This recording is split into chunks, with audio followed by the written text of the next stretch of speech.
একবার এক রাজা ছিল। তার রাজ্য দূরদূরান্ত থেকে মানুষ চাকরির জন্য আসতো। একদিন সকালে দরবারে এক অচেনা লোক এসে মাথা নোয়ালো। মহারাজ, আমি আপনার সেবায় যোগ দিতে চাই। রাজা মুচকি হেসে বলল, তোমার বিশেষ যোগ্যতা কি আছে? লোকটি শান্ত গলায় বলল, আমি মানুষের মুখ দেখে বুঝতে পারি তার ভেতরে মানুষ লুকিয়ে আছে না পশু লুকিয়ে আছে। রাজা একটু থেমে তার দিকে তাকালো।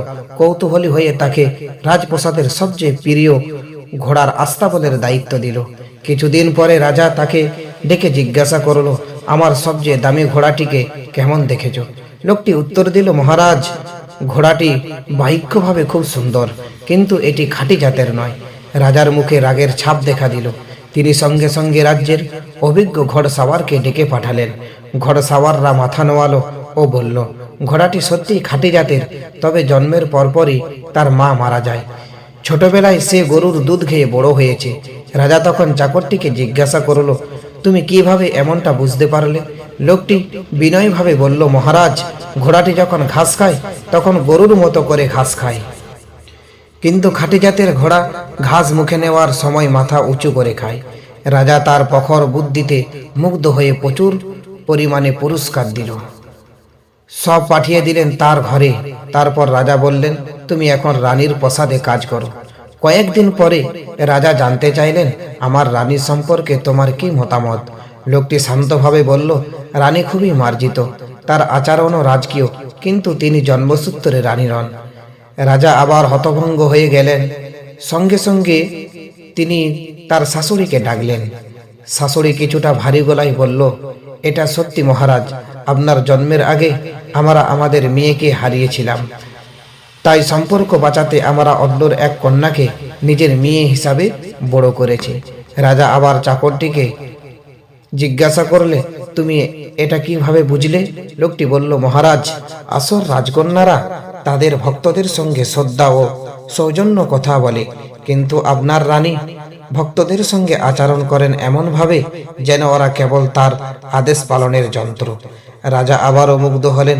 তিনি তাকে আরো প্রচুর পুরস্কার দিলেন, ভেড়া, ছাগল, শস্য, ঘি, এবং এবার রাজা তাকে নিজের দরবারে স্থায়ী চাকরিতে নিযুক্ত করলেন।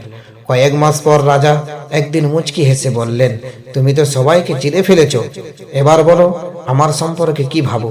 চাকরটি চুপ করে রইল। কিছুক্ষণ পর বলল, মহারাজ, আপনি যদি প্রতিশ্রুতি দেন আমার প্রাণ নেবেন না, তবে আমি বলি। রাজা রাজকীয় গভীরতায় বললেন, প্রতিশ্রুতি দিলাম।